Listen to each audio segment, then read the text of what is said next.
Hello everyone. मैं आप लोगों को ये बताना चाहता हूँ कि जैसे कि आप लोगों ने मेरे वीडियो में देखा कि जैसे कि एक्सपोर्ट और इंपोर्ट क्या होता है, कहाँ पे यूज होता है और किस किस जगह पे इसको हम यूज कर सकते हैं। तो जैसे मेरे शॉर्ट वीडियो में आप लोगों ने देखा, तो आइए मैं आप लोगों को पूरा डिटेल्स में यहाँ पे बताऊंगा। कुछ कहीं और जाने की जरूरत नहीं, इस वीडियो में आप लोग बने रहिएगा। एक एक चीज, एक एक डाउट आप लोगों को मैं क्लियर करते रहूंगा। तो जैसे कि अक्सर हम ये देखते हैं कि काफी जगह पे आप लोगों ने सुना होगा कि हमने यह चीज यहाँ से एक्सपोर्ट किया हुआ है, यह चीज हमने यहाँ से इंपोर्ट किया हुआ है, इस चीज को हमारे दूसरे कंट्री में हमने सेल किया हुआ है, बोलते हैं। बट अगर आप लोग इंटरनेशनल जो ट्रेड होता है, एक कंट्री से दूसरे कंट्री में जो भी हम सामान भेजते हैं, या जो हमारी कंपनी एक अपनी कंट्री से दूसरे कंट्री में सामान अगर सेल करती है, बेचती है,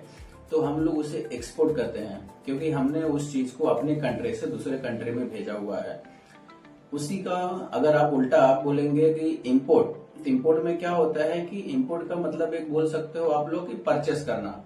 कि आपने नॉर्मली आपने क्या किया है कि अपने कंट्री से दूसरे कंट्री से आपने कोई भी सामान परचेस किया है। नॉर्मली तो ऐसा देखेंगे कि कुछ चीजें होती हैं जो हमारे कंट्री में नहीं बनती है, जो हमें दूसरे बाहर विदेश से परचेस करना पड़ता है, वहां से खरीदना पड़ता है। तो हमारे कंट्री के लिए अगर हम किसी दूसरे कंट्री से कुछ हम सामान खरीदते हैं अपने कंट्री के लिए, अपने देश में मंगाते हैं, तो उस चीज के लिए उन्हें हम इंपोर्ट करते हैं।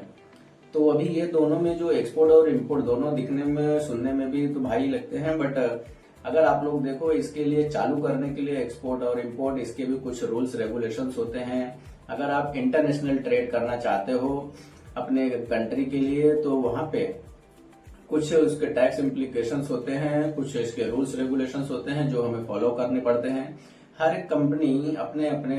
कुछ भी प्रोडक्ट अगर ट्रेड डील करती है, तो उनके लिए एक नए नए कुछ न कुछ रूल्स एंड रेगुलेशंस होते हैं जिसे वो फॉलो करती है।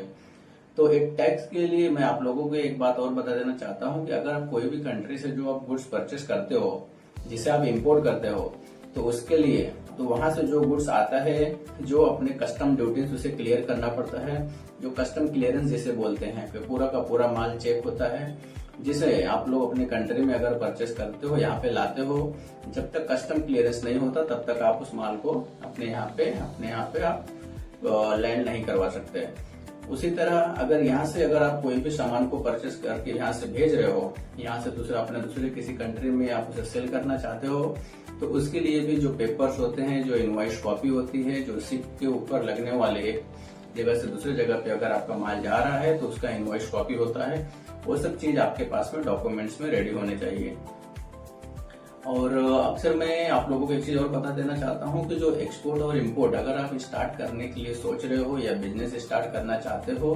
तो सबसे पहले मैं आप लोगों को बता देना चाहता हूँ कि इसमें स्टार्ट करने के लिए आईसी सर्टिफिकेट लगता है, जिसे हम एक्सपोर्ट इंपोर्ट सर्टिफिकेट भी बोलते हैं, जिसे ये आप लोगों को डीजीसीए द्वारा इशू किया जाता है सर्टिफिकेट। तो जैसे अलग अलग चीज कोई भी अगर आप स्टार्ट करना है, जो सर्टिफिकेट होते हैं, उसी तरह अगर आपको इंटरनेशनल ट्रेड ट्रांजेक्शन करने हैं, जो क्रॉस बॉर्डर जिसे आप लोगों को ट्रेड करना है, तो उसके लिए आईसी सर्टिफिकेट होता है, जिसे आप लोगों को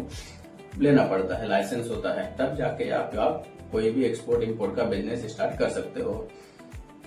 तो इसमें एक चीज मैं बता देना चाहता हूँ कि अगर आप यह बिजनेस स्टार्ट करने के लिए सोच रहे हो, इसमें अक्सर क्या होता है कि कोई भी कंपनी अगर सोच रही है कि मैंने जो डोमेस्टिक अपने कंट्री में मैंने ये बिजनेस तो बहुत कर लिया हुआ है, अब मैं चाह रहा हूँ कि मेरा ये बिजनेस का जो प्रोडक्ट है, ये प्रोडक्ट मेरा बाहर के विदेशी देशों में भी बिके, बाहर के देशों में भी बिके, वहां पे भी मेरा अच्छा वैल्यू हो, मेरा प्रोडक्ट बिके, काफी वहां पे भी उसका नाम हो। तो उसके लिए क्या होता है कि जब हम स्टार्ट करना चाहते हैं, तो टाइम पे हमें आईसी सर्टिफिकेट लगता है, जिससे मैंने जैसे बताया कि एक्सपोर्ट इंपोर्ट का लाइसेंस भी बोलते हैं उसको। आप जब स्टार्ट करोगे तो आपको ये लेना पड़ता है। उसके बाद इसके काफी सारे रूल्स रेगुलेशंस होते हैं, जो पेपर वर्क होता है वो करना पड़ता है। जैसे जैसे आप धीरे धीरे आप स्टार्ट करोगे, काफी चीजें आपको धीरे धीरे नॉलेज में आती रहेंगी।